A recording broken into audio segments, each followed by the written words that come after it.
सत्संगत जी, प्यार से कहना धन निरंकार जी। रूप में एक गो विद द फ्लो वाली जो बात है, उसका मतलब ये नहीं कि जब कुछ है उसके रिएक्शन पे हमें वैसे नहीं एक गंभीर हो जाना है। नहीं, ये सहजता, ये स्थिरता जीवन में ऐसे आए कि अगर एक खुशी का समय है तो मन इतना हमारा हर्षित हो के, क्योंकि अगर कोई सिचुएशन आई है या कोई वस्तु आई है जिसकी वजह से ये खुशी मिली है, तो वो रूप तो माया का ही है और माया ने तो ढल जाना है। माया को तो परछाई की तरह बोलते हैं। तो कैसे वो अगर एक कोई खुशी का दिन आया है तो वो दिन ने भी समाप्त होना है और वो समय वो बदलेगा भी। जैसे एक अगर स्टूडेंट है तो अगर उसके लिए भी आइडियल सिचुएशन तब है, उसको कहा जाता है कि तुम आदर्श विद्यार्थी बनो, अच्छे नंबर लो। उसके लिए, अपने लिए, स्वयं के लिए भी वो एक अचीवमेंट वाली बात, एक खुशी की बात आती है। और अगर स्कूल की टीचर्स या ट्यूशन टीचर्स भी पढ़ा रहे हों जब, तो उनको भी अच्छा लगता है, माता पिता को भी।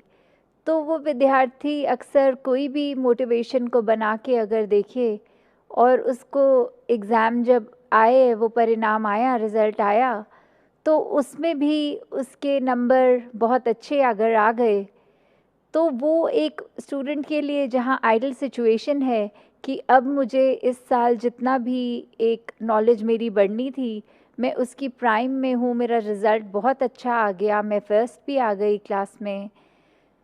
तो पर वो स्थिति ने भी बदलना है। परिणाम फाइनल्स के आते ही वो अगली क्लास में एक प्रवेश होना है। तो कैसे उस समय भी अगर एक स्थिति एक आइडल थी जहाँ नंबर 1 भी थे और सब अपने मुताबिक हो रहा था, स्वयं से भी खुश थे, एक प्राउड मोमेंट अपने लिए, परिवार के लिए भी था, फिर भी कैसे जैसे ही अगली क्लास शुरू तो ये जर्नी फिर से शुरू। अब नए ज्ञान को याद करना, नई नॉलेज देखते हुए फिर उसी की ओर कि कैसे साल के एंड में एक अपनी परफॉर्मेंस को कायम रखते हुए, तो कैसे एक सिचुएशन जो आइडियल है और उसमें से बेस्ट रिज़ल्ट भी मिला है, तो भी उसने चेंज हो ही जानी है। तो इसी के साथ अगर हम ये देखें कि हमारे जीवन में हमने पहले कोई भी सिचुएशन को देखना, तो कैसे एक उदाहरण एक वृक्ष का लें, पेड़ का लें, कि कैसे उसमें फल भी आते हैं अपने सीज़न के हिसाब से, उससे पहले फूल आते हैं और जब ये समय फल उतरने का आ जाता है, फिर वो पतझड़ का मौसम जहाँ पत्ते तक निकल जाते हैं उस पेड़ से, तो कैसे वो एक सीज़नल, एक मौसम के हिसाब से, परिस्थिति के हिसाब से वो पेड़ के ऊपर लगी हुई चीज़ें भी जहाँ इतना हरा भरा एक समय और पतझड़ में सिर्फ वो एक शाखाएं दिख रही हैं बिना पत्तों के, तो वो सिर्फ लक्कड़ लक्कड़ ही रह गई, बाकी हरियाली और रंग ख़त्म हो गए पेड़ के। तो यहाँ ये अस्थिरता तो आई, ये मौसम की तब्दीलियाँ तो आई, पर फिर भी वो पेड़ अपनी जगह क्योंकि मजबूती से अपनी रूट से जुड़ा हुआ था, तो इतना कुछ झेल गया, खुशी का समय भी, पतझड़ का समय भी। तो कैसे एक जब ये अडैप्टेशन आ जाती है एक मन में, फिर वो भाव कि ये परमात्मा ही है जिसके वजह से हम अपने आप को अडैप्ट कर पाएंगे।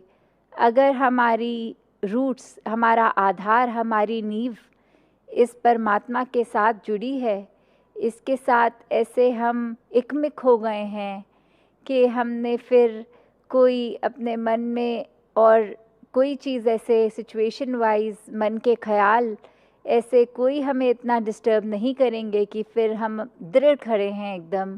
तो कैसे जब हम इस परमात्मा, इस निराकार से एकमिक हैं, वही हमारी स्ट्रेंथ है और उसी के आधार पर फिर हमने अपनी कोई भी परिस्थिति को बिल्कुल, जैसे वो गीत की भी लाइन है कि आके लंघ जान दिया ने, कि एक ये स्थितियाँ आती भी हैं अच्छी बुरी, वो ऐसा नहीं है कि वो फील नहीं होंगी, पर परिणाम स्वरूप उसको हमने ऐसे नहीं फील होने देना कि उसके ऊपर डिपेंडेंट इतने कि अपना पीस ऑफ माइंड खो दिया अगर वो ना हो तो कैसे अपने मन को भी मजबूत करने का रास्ता ये परमात्मा, ये सेवा सिमरन। और ऐसे ही अगर हम देखें कि बचपन की ही बात कि जब एक सेल्स बायोलॉजी में सिखाते थे तो उसमें अमीबा जो एक यूनिसेल ऑर्गेनिज्म का बताते थे कि इसकी कोई एक स्पेसिफिक शेप नहीं है, इसमें एक सेल वॉल नहीं है, ये किसी भी डायरेक्शन में कैसे भी फैल जाता है।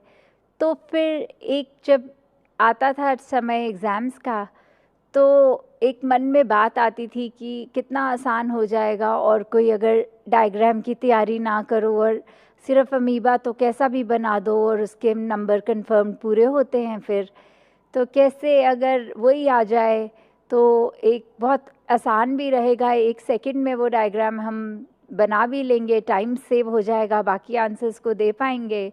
तो एक होप, एक उम्मीद वो रहती थी कि अगर ये आ गया तो एकदम हमारे लिए बहुत अच्छा एक रूप बन जाएगा। पर अगर वही बात कि हम कुछ और डायग्राम्स की तो तैयारी ना करें, सिर्फ उसी के ही उम्मीद में कि वो आए और कुछ की तैयारी ना हो और एग्ज़ाम में कुछ और आ जाए, कोई और चैप्टर का डाइजेस्टिव सिस्टम आ जाए ड्रॉ करने को या कुछ भी, तो वो कॉम्प्लिकेशन एक कि बिल्कुल प्रिसाइज जैसा होना चाहिए वैसा अगर नहीं तो फिर मार्क्स ने भी कटना है। तो किस रूप में हम देखें कि एक जहाँ वो अस्थिर चीज़ के लिए एक ईज़ भी था कि इसमें फ्री हैंड होगा, हम कैसे भी कर लेंगे, और कैसे एक हमें जब कॉन्क्रीट एक स्थिर चीज़ मिल रही है तो उसमें फिर हमारी मेहनत, एक इंटरनल हमारी स्ट्रगल, एक वो लर्न करना, एक प्रिसिजन की बात जहाँ आती है, तो वैसे ही इस जीवन में जब निरंकार के साथ जुड़ गए तो फिर एक स्टेबिलिटी, फिर वही बात स्थिरता। तो ये हम अपने जीवन में जैसे जैसे अपनाते जाएंगे ये हम बात समझ लेंगे कि इस परमात्मा के ही आधार पे पूरा ब्रह्मांड है। फिर अपने एक निज घर का पता लग जाएगा, इस आत्मा का जो सोर्स है परमात्मा, इसका जब पता लग जाएगा तो छोटी छोटी चीज़ें हमें मन मुटाव की ओर नहीं लेके जाएंगी। एक ये हम जो अपनी दीवारें स्वयं बना के चलते हैं कि कोई किसी प्रांत का है, किसी का रंग कैसा है, कोई जेंडर डिस्क्रिमिनेशन या किसी और तरह की जो बायसनेस आ जाती है, डिस्क्रिमिनेशन मन में, हेट, फिर वो आएगा नहीं। तो कैसे हर एक के लिए, पूरी मानवता के लिए हमने एक वरदान रूप बनना है, जितना हो सके we have to give out, और अपने मन में फिर उस बात का भी अहंकार न लेते हुए एक नम्र भावना, एक दासों के दास कि ये मानवता को ही एक कि ये जो बात सुनी है ये ऐसा ही हुआ होगा, और हम कभी उस इंसान से फिर वो सफाई भी नहीं मांगते हैं, हम पूछते तक नहीं हैं कि क्या वाकई ही एज अ फैक्ट आपने ऐसा कहा, और अगर कहा भी तो वो बात उत्पन्न कहाँ से हुई, हम उसके बारे में बात कर लें। पर इंसान की फितरत की उस इंसान से तो बात नहीं करेंगे, उसके पीठ पीछे उसके बारे में औरों से करेंगे। तो इस तरीके के जीवन से एक अपने जीवन का सुधार नहीं हो पाएगा। जैसे एक शायर ने भी बहुत खूबसूरती से लिखा कि गलत फहमियों से भी ख़त्म हो जाते हैं रिश्ते, गलती हमेशा कसूर की नहीं होती। कि अक्सर ये बात ज़रूरी नहीं कि कोई गलती ही हो, एक कसूर अगर किसी का है, एक वजह, वो गलती नहीं, पर वो हमारी ही सोच, हमारी ही परसेप्शन, हमारा ही नज़रिया किसी को गलत देखने के लिए। और फिर एक वही भाव कि अगर हमने किसी को दोषी करार दे ही दिया है, एक हमने डिसीजन बना लिया है, तो फिर चाहे फैक्ट कुछ भी हो हमारी नज़र में, तो वो इंसान दोष के लायक ही है। हमने खुद ही उस इंसान को अपनी नज़र से गिरा लिया। चाहे उसने कुछ ऐसा किया हो ना किया हो, उस टाइम हम अपने दिमाग को, इस चेतनता को, ये रैशनल को भी नहीं एक सामने रखते, बस हमने सोच लिया तो हकीकत ही बन गई वो हमारी। तो अक्सर संसार में इंसान अपने बहुत सारे ऐसे सत्य बना लेता है, तो कैसे वो सच्चाई हमने सोच ली, वो कल्पना कर ली, तो वो एक हमारा ही नज़रिया, वो माय वे और द हाईवे वाली बात कि जो मेरे सोच है वही सही है, औरों की राय मैटर नहीं करती, औरों का तरीका मैटर नहीं करता। तो ऐसी सोच अगर है तो हमारी ग्रोथ कहाँ है उसमें? एक जीवन को फिर हमने इतना ही अपने आप अपनी ईगो से भर लिया, अपनी सोच से, अपने माइंडसेट को ही एक सही मानकर। तो कैसे इस जीवन में जब जिएंगे तो वो माया रूप यहाँ पे हावी होगा, क्योंकि when we are so full of ourselves तो हम लर्निंग कहाँ से करेंगे, जबकि इस निराकार, इस दातार ने तो हर जगह इस कण कण से शिक्षा लेने का एक रूप दिया है। बस हमें वो रिसेप्टर बनना है कि ये हर जगह से जो शिक्षा मिल रही है उसको कैसे चैनलाइज किया जाए। तो ऐसा जो कर लेते हैं वो एक भक्ति हर समय की करते हैं, क्योंकि जब इस परमात्मा को जानकर, इसमें विश्वास करके, इसको हर समय अपने आसपास देखकर, फिर चाहे किसी ने कुछ भी कहा हो तो ये भक्तों का जीवन तो डार्केस्ट क्लाउड में सिल्वर लाइनिंग भी देख लेता है। एक बिना गुण की चीज़ में से भी गुण निकाल लेते हैं।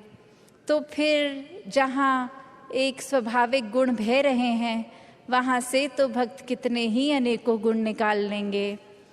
तो ऐसा जीवन हमारा एक हो जाए ताकि हर तरफ से जो शिक्षाएं हैं वही मिलें। वरना तो एक अगर अक्सर ऐसे भी जो उदाहरण देखने को मिलते हैं कि हमारी सोच, इसने तो कभी ख़त्म नहीं होना, हमारी इच्छाओं ने भी कभी ख़त्म नहीं होना, एक वो सैटिस्फैक्शन, एक कंटेंटमेंट की बात, ये तो माया का ही रूप। क्योंकि अक्सर हम ये भी सोच लेते हैं कि माया सिर्फ एक मटीरियलिस्टिक चीज़ है, माया सिर्फ जो आँख देख सकती है वही है, चाहे वो एक घर हो, पैसा हो, एक और चीज़ें। पर अक्सर ये जो सूक्ष्म रूप की माया है, जो एक ये सोच में भी आ जाती है, क्योंकि इस परमात्मा को इस पल में देखना है, इसको ये लिविंग इन द मोमेंट वाली बात। तो ऐसे बात पे ये जो इस पल में इस परमात्मा के एहसास में रहना, वो ही एक एहसास है। वरना तो ये सिर्फ माया रूप चीज़ों, वस्तुओं, रिश्तों से ऊपर ये सोच में भी आ जाती है। तो कैसे एक ये वही बात हो गई, जैसे एक कहानी भी है कि एक इंसान, उसको एक थोड़े से कुछ लोग मिले और आगे वो इंसान सारे जा रहे हैं, कहीं रास्ता ख़राब है, तो वो एक डिसीजन बनाते हैं कि will go ahead as a group, ताकि कोई बात है भी तो इकट्ठे कोई वो रास्ता आराम से निकल जाएगा। और फिर वहीं वो बातें चल रही हैं जहाँ हर कोई अपने जीवन के बारे में बता रहा है, अपने डिज़ायर्स, अपने गोल्स। एक इंसान उनमें से जो बहुत ही सूझवान, संतमति वाला, उसको एक कुआं दिखता है और वहाँ एक बाल्टी जिसमें से वो उस कुएं में से पानी निकाल सकते हैं, पर वो देखता है कि ये बाल्टी का बेस तो टूटा हुआ है, तो एक वो बॉटमलेस बाल्टी हो गई। तो वो इंसान वहाँ रुककर प्रिटेंडिंग टू बी थर्स्टी, वो उसकी प्यास बुझाने के लिए पहले उस बाल्टी में से जब पानी निकालता है, तो जब तक तो वो बाल्टी पानी के अंदर है वो भरी हुई दिखती है, पर जैसे ही वो वाटर के सरफेस से ऊपर उठा ली गई, अब उसमें पानी कहाँ टिकना था। पर वो बार बार ये कर रहा है और बाकी के लोग देख रहे हैं कि ऐसा क्यों किया जा रहा है। और वो कह रहा है कि नहीं, अब मैंने ये ठान ली है बात कि जब तक ये बाल्टी को भर के मैं इसमें से पानी नहीं निकालूंगा, तब तक घर नहीं जाऊंगा। तो अब ये फूलिशनेस साउंड कर रही है बाकी आसपास वालों को, और वो कह रहे हैं कि ये पॉसिबल ही नहीं है, आपने ऐसा एक गोल क्यों बनाया है जो अचीव ही नहीं हो सकता। तो और ऐसा करोगे तो हम सब तो आगे निकलेंगे, आप अकेले ही यहाँ रह जाओगे। तो बात वो समझाने की उनको फिर यही कहता है कि शुक्र है you bought this point up, क्योंकि हम सबको पता है ये बॉटमलेस बकेट है, इसको भरा नहीं जा सकता। तो हमारी सोच, हमारा मन भी ऐसा ही बॉटमलेस है। ये डिज़ायर्स भी आएंगे, ये एक इच्छा की पूर्ति होने के बाद दूसरी ने भी आना है। तो हमें एक, अगर हम उस भरोसे रहेंगे कि एक एक चीज़ आती रहे, उसको चेकलिस्ट में हम टिक करते रहेंगे, तो हमारे ये मन में और चीज़ें आनी एक बंद हो जाएंगी। ऐसा नहीं है, चीज़ों ने तो आते रहना है, ख्यालों ने तो आते रहना है। तो एक, अगर हम इसी के पीछे भागते रह जाएंगे तो फिर एक जीवन कब जिएंगे।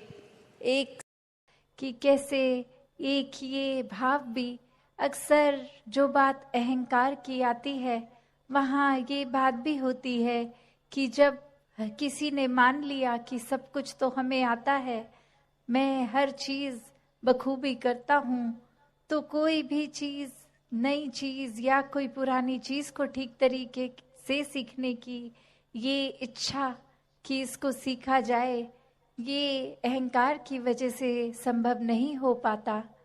तो कैसे अपने जीवन में जहाँ हर कोई ताउम्र छात्र रूप भी बना रहे, एक वो सीखना तो है, पर क्या सीखना है उस पे गौर करें।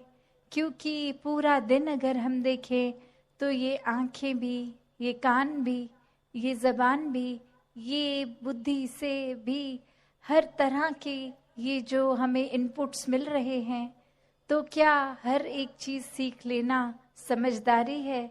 एक भलाई उसमें है क्या? नहीं।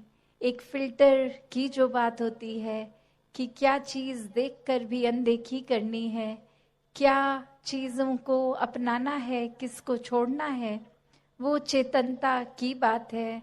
और ये चेतनता ब्रह्म ज्ञान से जहाँ एक आत्महत्या के जीवन में, एक ये स्पिरिचुअल लाइफ में, तो हर समय ये बहुत ही अच्छा माध्यम, ये टूल। पर एक और बात भी देखी जाए कि अगर हम कोई दुनियावी, कोई मटीरियलिस्टिक अपनी रिस्पॉन्सिबिलिटी, कोई काम काज भी कर रहे हैं, कुछ भी कर रहे हैं, तो उसमें भी चेतनता होनी बहुत ज़रूरी होती है। चाहे वो अक्सर छोटा सा एग्जाम्पल ड्राइविंग का भी, कि सड़क पे होते हैं तो अक्सर वही पंक्ति बार बार नज़रों के आगे आती है कि सावधानी हटी दुर्घटना घटी। तो ये हर समय चेतनता की बात है कि कहाँ पे हैं हम इस समय, वो एक एक पल का हमें होश, वो खबर, उस पल में ही रहें।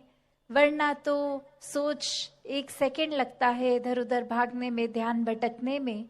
तो कैसे जहाँ उपस्थित है शरीर, वहाँ मन को भी उपस्थित रखना है, और ये चेतनता हर समय की जीवन में हो। तो फिर बात वहीं आती है जहाँ से हर बात की ही शुरुआत है, ये परमात्मा, ये निराकार, ये जो बेरंगा है, इसके एहसास में हर समय रहना एक पॉसिबल है। एक हर एक पल इसी के एहसास में जीना संभव है। और ये कोई बहुत कल्पना की कोई किताबी बातें नहीं है। हर कार्य करते हुए इसके ही एहसास में अगर रहा जाए तो ये परमात्मा हमारे जीवन में और गहराई से उतरता है। कैसे फिर जहाँ बात अभी जिक्र भी अहंकार का हुआ कि कैसे फिर मन हमारा अक्सर इतना ज़्यादा, किसी ने थोड़ी तारीफ क्या कर दी, वो ही बात में इतना अपने आप को श्रेष्ठ मानते हुए एक ऐसी विचारधारा के अंतर्गत रोज जीना, उठना, खाना, बैठना शुरू कि अब हमसे श्रेष्ठ तो कोई नहीं, हर एक जीवन में हमने सोसाइटी में कुछ मान सम्मान पा भी लिया, तो वो मान सम्मान एक किसी तरह की अपनी ही अहंकार का कारण बने नहीं। जहाँ जिस रूप में भी हम जीवन में प्लेस्ड हैं, वो हमारे लिए अहंकार का कारण नहीं, विनम्रता का कारण होना चाहिए। कि अगर कोई जिम्मेवारी किसी रूप में है, चाहे वो घर के ही छोटे यूनिट में जिस तरह का भी, या समाज में या कोई भी, तो वो एक हमें अपॉर्चुनिटी मिल रही है, मौका मिल रहा है और सेवा करने का, अंदर से अपने पात्र को और खाली करने का। क्योंकि फिर वही बात जहाँ एक फाइन लाइन होती है, एक बहुत ही संकीर्ण सी एक रेखा, जो एक हमारे मनोबल की बात और एक अहंकार की बात, कि कैसे एक हम अपनी सेल्फ रिस्पेक्ट और ईगो के बीच में जो एक लाइन है, कि अक्सर हम ये बात तो हर किसी को सिखाया जाता है कि एक दूसरे का मनोबल बढ़ाओ, वो मोटिवेशन बढ़ाओ, पर कहाँ वो मोटिवेशन को अब हमारे ही मन में हमने उस तरह लेना है कि वो एक जिस काम के लिए है वो अपना काम उस तरह करे, वो अहंकार की तरफ ना जाए। अक्सर सूक्ष्म अहंकार की भी बात होती है कि हमें पता तक नहीं चलता कि कब एक छोटी सी जगह से ही हमारे अंदर अहंकार धीरे धीरे घुस रहा है। चाहे वो कोई बड़ा एपिसोड, कोई बड़ी घटना ना हो, एक छोटी सी ही चीज़ कि किसी का कुछ अपने आप से तुलना करके हमने देखा कि उससे ज़्यादा अच्छे हो गए हम किसी बात में, और वहीं किसी के ना जताने पर भी खुद ही इस बात को मन में अहंकार के रूप में लेते जाते हैं। तो फिर ये अहंकार तो अपना घर बनाएगा ही मन में, और साथ ही ये परमात्मा उतना मन से जाएगा भी। तो हमें किसको टिकाना है, किसको नहीं, ये शरीर की भी जब बात हो रही है, तो हाँ, ये आत्मा जो है वो ज़्यादा इस शरीर से महत्वपूर्ण उस रूप में तो है, पर ये परमात्मा ने शरीर भी इसलिए दिया है कि हम इसकी देखभाल करते गए थे, सारे अपने रिस्पॉन्सिबिलिटीज़ भी निभाएं। जैसे एक मटका या कोई भी बर्तन ले लें, एक बाहर की सुंदरता से ज़्यादा वो मजबूती इम्पॉर्टेंट होती है कि अंदर उस पात्र में क्या है, वो पानी है या जो भी है, क्या टिकेगा। एक थोड़ा सा भी सुराख हो जाए तो वो पानी तो पात्र में टिकेगा नहीं, बह जाएगा। तो उसी तरह ये तन मन धन के साधन ये निराकार ने तो दिए हैं हमें, पर अब हमें इन साधनों को क्या करना है, सदुपयोग तो करना ही है, पर एक वो जो बात कि कैसे उसका सही इस्तेमाल करते हुए उसकी यूटिलिटी उस तरह से निकाली जाए। तो जहाँ ये शरीर भी दिया है जिसमें एक इतनी कैपेसिटी, एक कैपेबिलिटी है, उसको पूरी तरह तो जीना है, एक संत मति के अनुसार पर जीना है।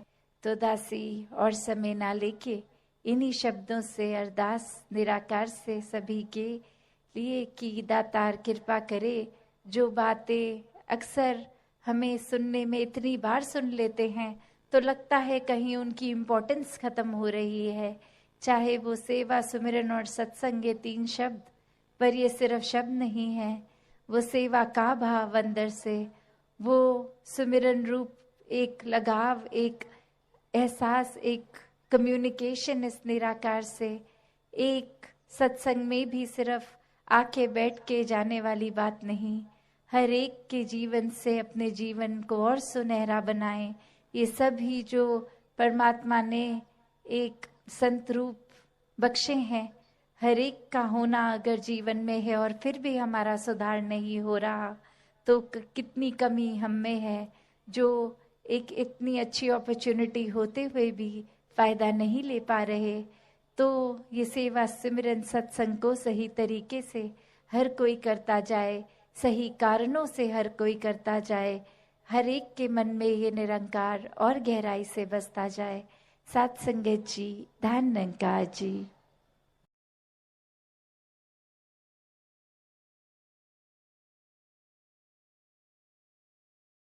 संगत जी बड़े प्यार से कहना जी धन निरंकार जी। साथ संगत जी दास आशा करता है माता जी की कृपा से आप सभी अच्छे व स्वस्थ होंगे। साथ संगत जी आज दास आप सभी के बीच में अवतार वाणी का शब्द रखने वाला है। साथ संगत जी, साथ संगत जी, जिस हृदय निरंकार बसा है मोल ना उसका है अनमोल। जिस हृदय निरंकार बसा है कोई ना सकता उसको तोल। जिस हृदय निरंकार बसा है जग ना या पहचान सके। साथ संगत जी ब्रह्म ज्ञानी के भेद को केवल ब्रह्म ज्ञानी ही जान सके। साथ संगत जी जिस हृदय निरंकार बसा हुआ पल पल रहता सुख के धाम। जिस हृदय निरंकार बसा अवतार करे लाखों परिणाम। साथ संगत जी बड़े प्यार से कहना जी धन निरंकार जी। साथ संगत जी सदगुरु है सब जग का दाता जो चाहे कर सकता है। पत्थर भी जो चरण को छू ले भव सागर से तर सकता है। साथ संगत जी जो भी सदगुरु के दर आए क्षण में झोली भर सकता है। साथ संगत जी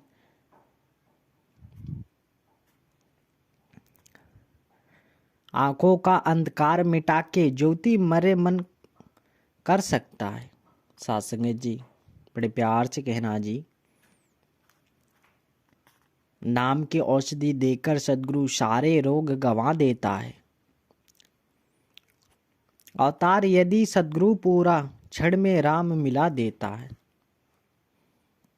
साथ संगत जी बड़े प्यार से कहना जी धन निरंकार जी। साथ संगत जी पूरे सदगुरु दी जो पूंजी चोर कोई ले जाता नहीं। पूरा सदगुरु पार लगा दे एक पल की ना करता देर। साथ संगत जी पूरा सदगुरु जग का करता इसमें रत्ती भर नहीं फेर। सदगुरु आप है सुच्चा हीरा लालों का व्यापार करे।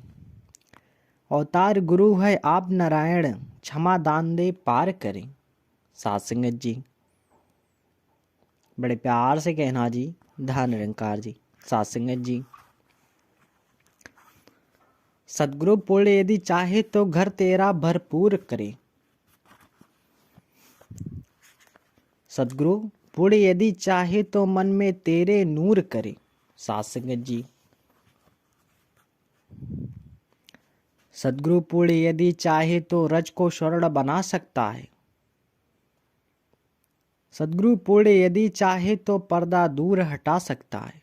साथ संगत जी बड़े प्यार से कहना जी धन निरंकार जी। साथ संगत जी पुण्य यदि चाहे तो पिंगला पर्वत चढ़ सकता है। अवतार गुरु यदि पूरा चाहे लुंजा गहने गढ़ सकता है। साथ संगत जी बड़े प्यार से कहना जी धन निरंकार जी। साथ संगत जी सदा से जो धनवान का पीछा अब तक करते चोर रहे। साथ संगत जी संत जनों के पीछे निंदक सदा ही करते शोर रहे। साथ संगत जी बड़े प्यार से कहना जी धन निरंकार जी। साथ संगत जी संत जनों के पीछे निंदक सदा ही करते शोर रहे। सुन सुन निंदा संत हरि के चित्त में कभी न लाते हैं। साथ संगत जी हरि नाम का पी पी अमृत गीत प्रभु के गाते हैं। बल प्रयोग कर हारे निंदक पर ना बात को टोक सके। कहे अवतार गुरु पूरे का रास्ता ना वे रोक सके। साथ संगत जी बड़े प्यार से कहना जी धन निरंकार जी। साथ संगत जी अगर दास से कोई भूल चूक हो जाती है तो दास को क्षमा करना। साथ संगत जी साथ संगत जी सूली पर चढ़ावे कई और तावों पर विठलाए कई। इस जग में मिल संत जनों को घोर कष्ट दिलवाए कहीं। है माना अवतार संत ने अपना, लेकिन कुल संसार दुख झेले और कष्ट उठाए, मान प्रभु को जीवन सार। साध संगत जी, बड़े प्यार से कहना जी, धन निरंकार जी। साध संगत जी, सदगुरु आता है इस जग में सुखिया करने कुल संसार। सदगुरु आता है इस जग में केवल करने पर उपकार। साध संगत जी, बड़े प्यार से कहना जी, धन निरंकार जी। साध संगत जी, सदगुरु आता है इस जग में जग करने को उद्धार। सदगुरु आता है इस जग में एक का करने को प्रचार। साध संगत जी, बड़े प्यार से कहना जी, धन निरंकार जी।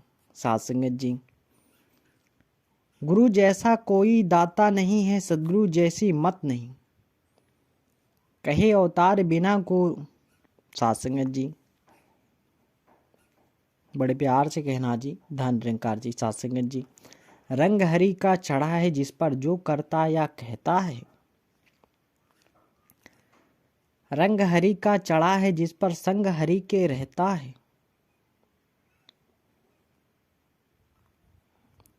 जो कुछ होता हो जाए, चाहे भक्त को होती फिक्र नहीं। हो जाए चाहे जग में नाम बिना कुछ जिक्र नहीं। साध संगत जी, जो कुछ भी है करता, मीठा इसको लगता है। संत हृदय में 24 घंटे नाम का दीपक जलता है। साध संगत जी, बड़े प्यार से कहना जी, धन निरंकार जी। साध संगत जी,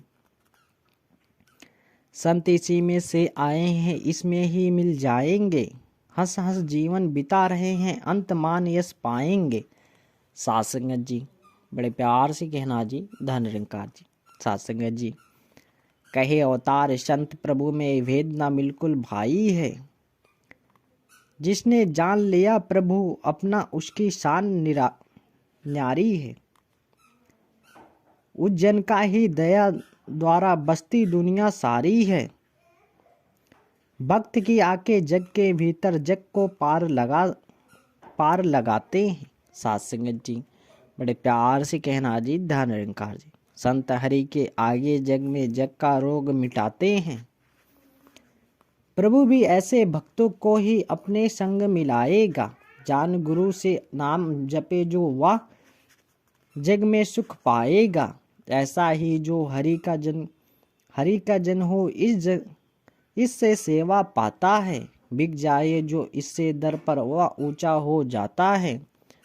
साध संगत जी, बड़े प्यार से कहना जी, धन निरंकार जी। साध संगत जी, अगर दास से कोई भूल चूक हो जाती है तो दास को क्षमा करना। साध संगत जी। साध संगत जी, बड़े प्यार से कहना जी, धन निरंकार जी।